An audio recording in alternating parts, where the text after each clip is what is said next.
sir. It's better than it rains.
Once again, good morning and welcome. Today, the United States Army Military District of Washington, represented by the soldiers of the 3rd United States Infantry Regiment, the Old Guard, and the United States Army Band Pershing Zone, pay a special tribute to Major General David B. Lacquement, who is retiring after 35 years of distinguished service to the United States Army and our nation.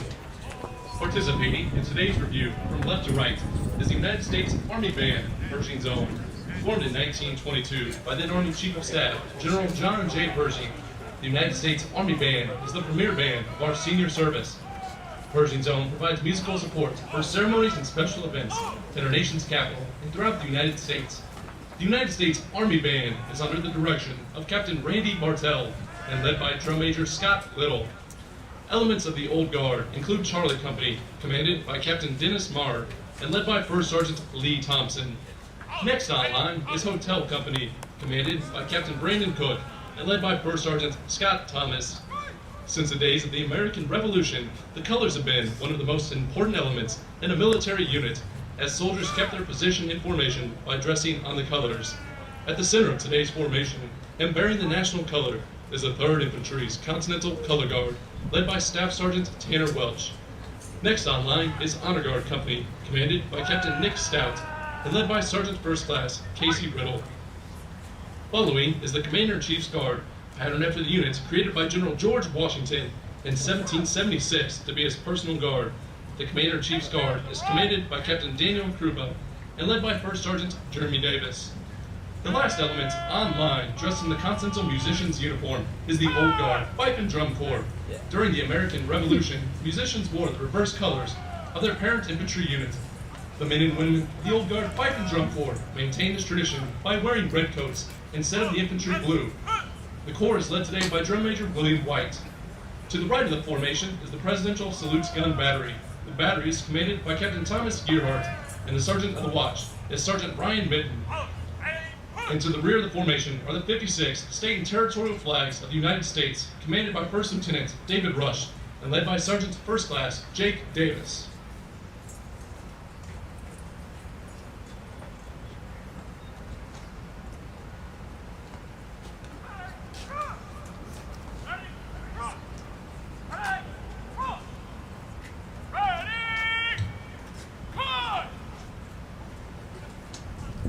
The history of the 3rd United States Infantry Regiment reflects the growth and development of our nation. 51 well-earned battle streamers, 2 Valorous Unit Awards, 3 Meritorious Unit Commendations, and 4 Superior Unit Awards attest to the Old Guard's record of bravery in action and achievements during peacetime. In 1922, the War Department granted permission for the Old Guard to pass in review with bayonets fixed. The Old Guard will now fix bayonets to the traditional beat of the drum.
Ladies and gentlemen, moving into position is the commander of troops for today's ceremony, Colonel James C. Markert, Regimental Commander, 3rd U.S. Infantry Regiment, the Old Guard.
Ladies and gentlemen, taking the reviewing stand is the reviewing official for today's ceremony, Major General David B. Lacquement, Director of Operations, J3, United States Cyber Command, accompanied by the host, General Keith B. Alexander, Director, National Security Agency, Chief, Central Security Service, and Commander, United States Cyber Command. Ladies and gentlemen, please stand as honors are rendered.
dating back to the Revolutionary War, reviews were originally outlined in Baron Friedrich von Steuben's Blue Book and practiced by revolutionary soldiers. Von Steuben was the Continental Army's Inspector General and witnessed the Continental Army's first review on 6 May 1778 at Valley Forge.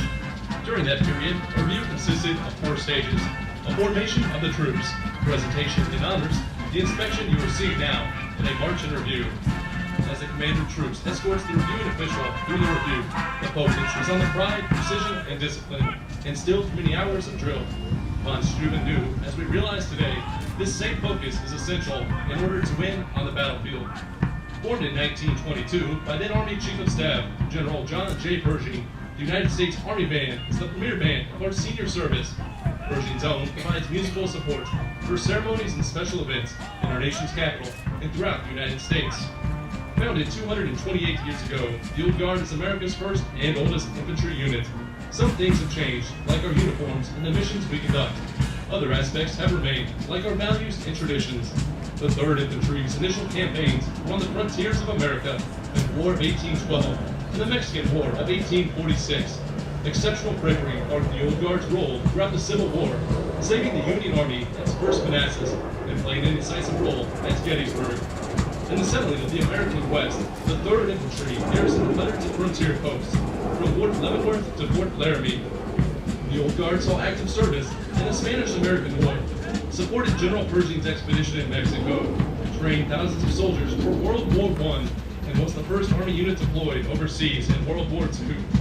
The Old Guard answered the call in the Korean conflict, and 2 battalions served in Vietnam. The 3rd United States Infantry Regiment conducts official, joint, and Army ceremonies, special events, and memorial affairs representing the U.S. Army and the armed forces to the highest standard.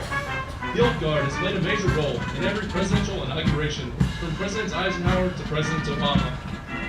On order, the Old Guard deploys by ground or air to conduct operations within the National Capital Region in order to provide a trained and ready reaction force and a tactical headquarters in the event of any emergency.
The Distinguished Service Medal is awarded to Major General David B. Lacquement for exceptionally meritorious service over a 35-year career while serving in positions of increasing responsibility, culminating as the Director of Operations, United States Army Cyber Command, Fort Meade, Maryland.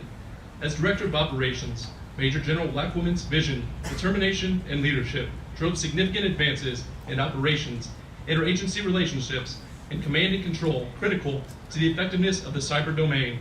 During this period, he established a highly effective Joint Operations Center, directed the daily operations and defense of critical Department of Defense networks, and superbly executed multiple cyber operations in support of deployed forces in Iraq and Afghanistan. Major General Lacquement's accomplishments through a long and distinguished career in the service of his country reflects great credit upon himself, the United States Cyber Command, the United States Strategic Command, and the United States Army. Signed, John M. McHugh, Secretary of the Army.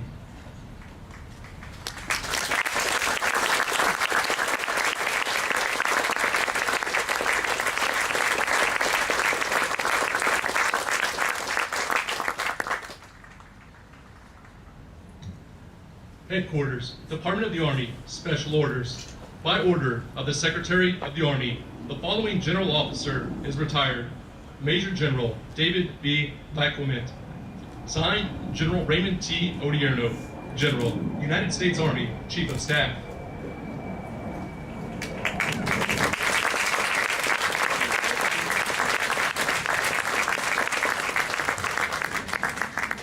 The flag of the United States is now being presented to General Lacquement on the occasion of his retirement from the United States Army.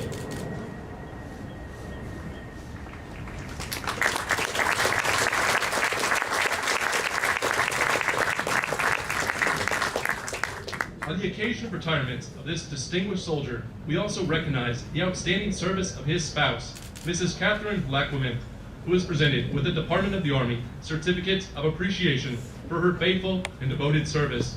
It is dedicated support which made possible such a lasting contribution to our nation. By order of the Secretary of the Army, signed, General Raymond T. Odierno, Chief of Staff, United States Army.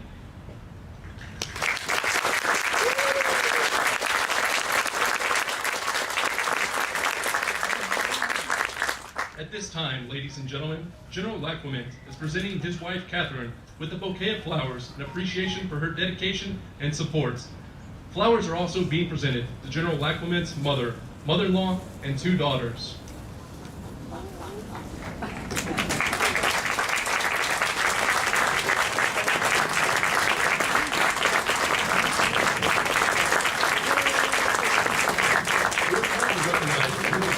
Devotion to our country, and we wish him happiness and prosperity in his well-earned retirement.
Ladies and gentlemen, General Alexander.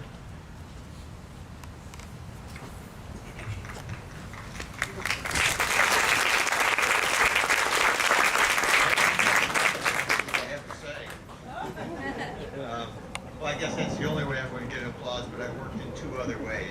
First, you know, it is tremendous to see the Army Band and the Old Guard out here. Colonel Marker, you and your folks absolutely wonderful.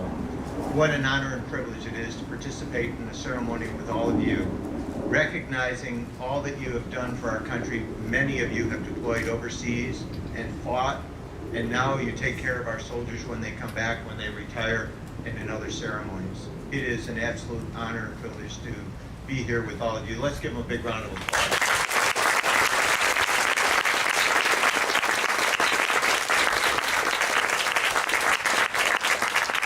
That's normally the only way I get an applause. We have also here, as you saw, Katie Lacquement, Dave's wife, his daughters, Catherine and Elizabeth, his son, Alex, his parents, Hugh and Connie Lacquement, and Katie's parents, Faye and John Bacon. Thanks for coming all the way from Seattle to be here. And also to Dave's father, who I know was played a large part in Dave serving in the Army. Let's give him a round of applause for his service.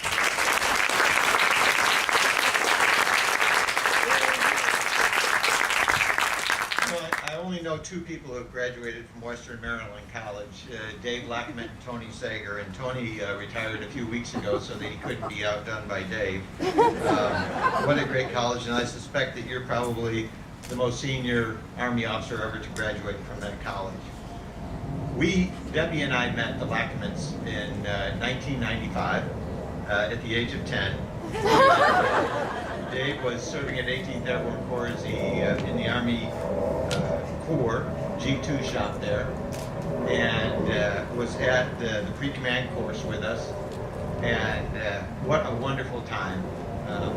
One, to meet Dave and Katie there, and more importantly, we were to learn what a wonderful leader Dave was, and what a wonderful wife Katie is, and all the great things that you did for the 519th back then. Your time in Haiti and preparing our troops for Bosnia, and then going on later to work in Bosnia, moving in Kosovo, pushing our folks forward, then on to the 66 MI group, and another chance for us to work together, and your command of that unit in Bad Aibling. I'm not going to dwell on Bad Aibling right now, but what a great command climate in both the 519th and the 66. And my greatest achievement at that time was to get you up to be the G3 of INSCOM, and you did a tremendous job there. Was selected alphabetically for promotion, I'm pretty sure, to Brigadier General, and went on to be the J2 down at SOUTHCOM, and you did an absolutely superb job there. To be rewarded for that, you went over as the J2 of MNFI, and came back and served as the commander of INSCOM. Again, probably the best commander that we've had there, and a true leader. And then in 2009, came up to be the J3 at U.S. Cyber Command. When you look at the soldiers on the field and the soldier that we're honoring today, one of the things that comes through my mind is the amount of sacrifice that the soldiers and their families do on behalf of our country. And what a privilege and honor it is to work with great people like that.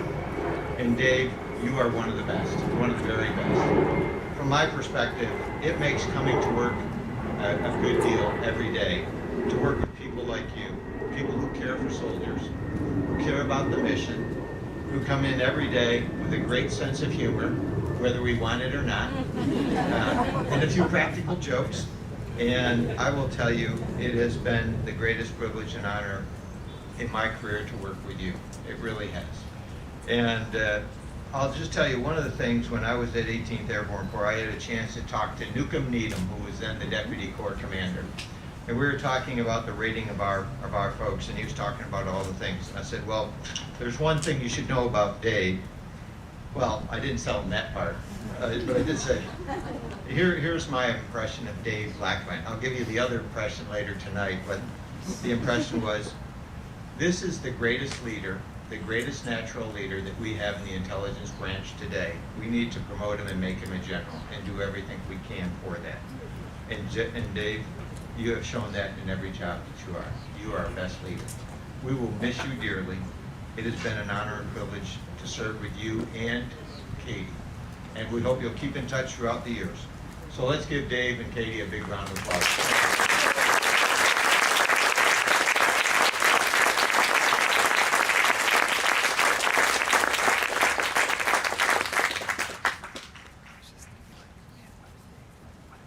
Thanks for those very kind and too generous words, sir. But General Alexander, Mr. Inglis, Lieutenant General Legier, Lieutenant General Williams, Lieutenant General Noonan, Lieutenant General Kimmons, Ambassador Efert, Mr. Sims, fellow flag and general officers, distinguished guests, family, friends, men and women of U.S. Cyber Command, INSCOM, and the Armed Forces. Katie and I are humbled by your presence and excited for the chance to talk with you after the ceremony today. General Alexander, I know your schedule is brutal, so thanks very much for making the time to officiate at this ceremony. I know you're only doing it for Katie and our young adult children, not for me. Old Guard and the U.S. Army Band, you honor my family and me. You've made this ceremony exceptionally special for us. You're the best of the best.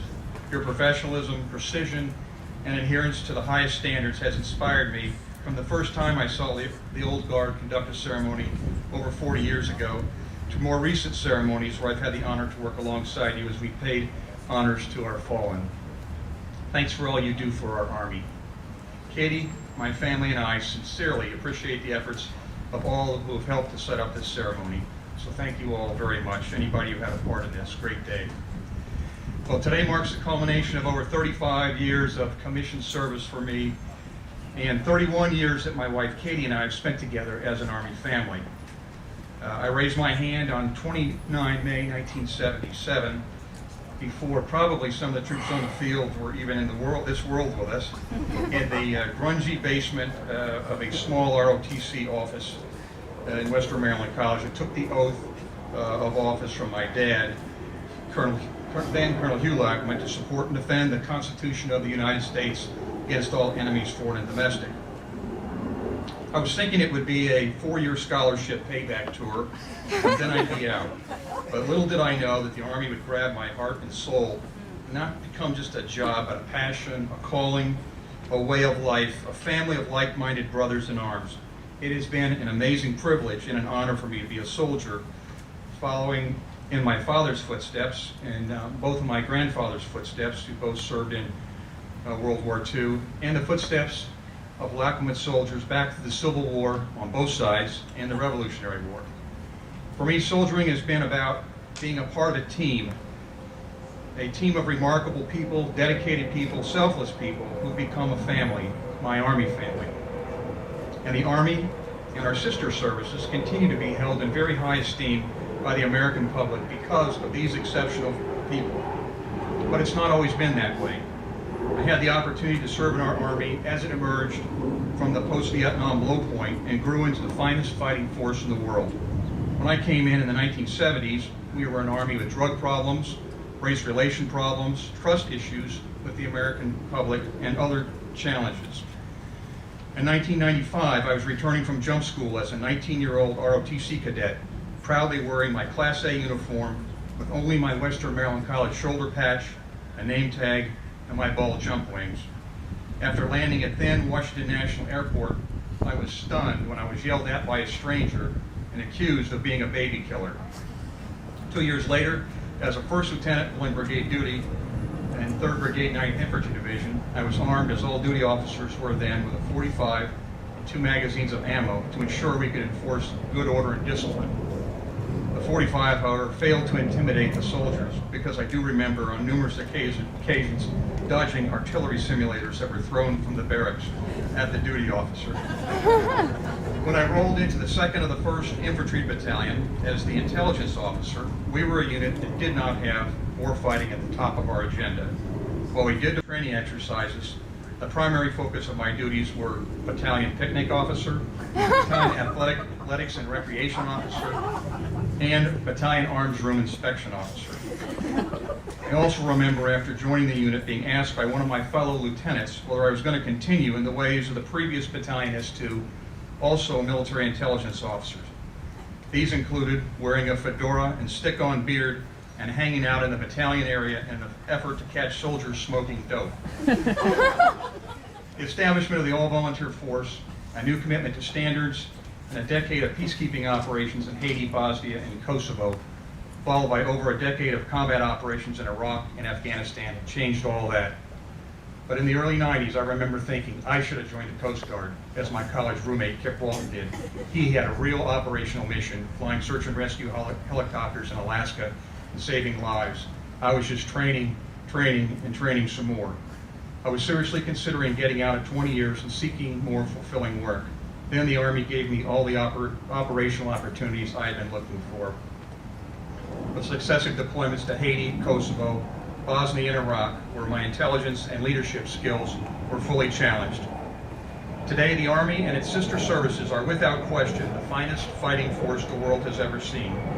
It has been an exceptional privilege to be, and an honor for me to be a part of this team that protects the freedom and democracies that all Americans enjoy. My successes are largely due to the many who helped me along the way, from my very first platoon sergeant, who must have felt he inherited a steep training challenge, and this 21-year-old second lieutenant who looked all of 18 years old, to General Alexander, who has coached and mentored me from the time I first served for him as one of his battalion commanders in 525 MI Brigade. There are too many fellow soldiers, NCOs, officers, mentors, colleagues, and friends to adequately thank in the limited time we have today, and I know you're all happy that I'm not going to do that. But I will make an exception and single out 4 of my closest trainer, advisor, confidants.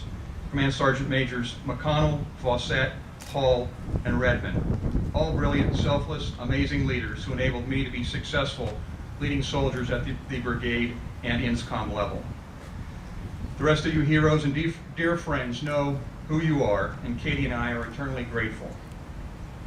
I know many of you have been more amazed than even I have been at my career success.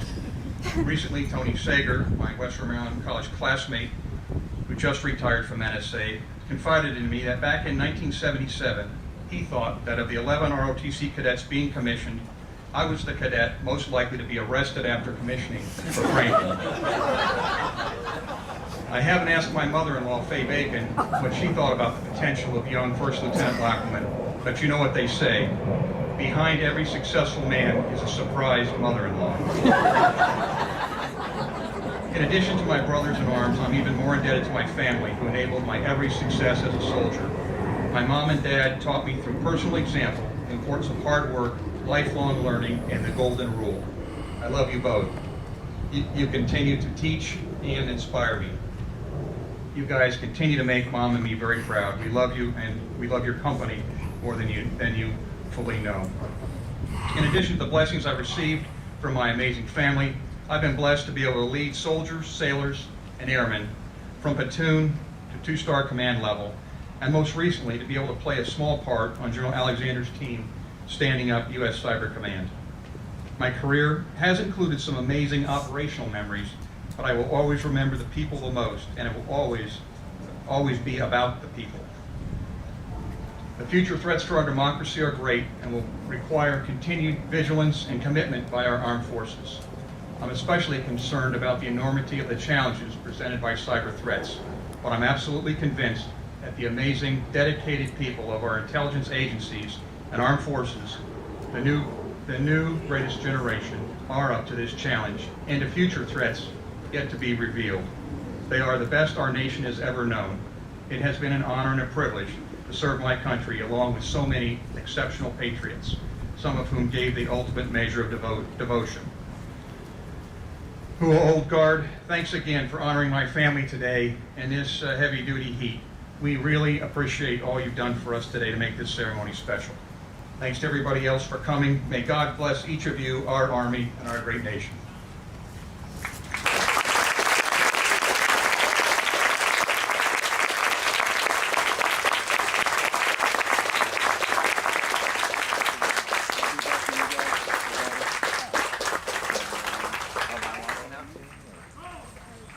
Mine? Ryan come in too?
song.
Ladies and gentlemen, this concludes today's ceremony. Thank you for your attendance and enjoy the rest of your day.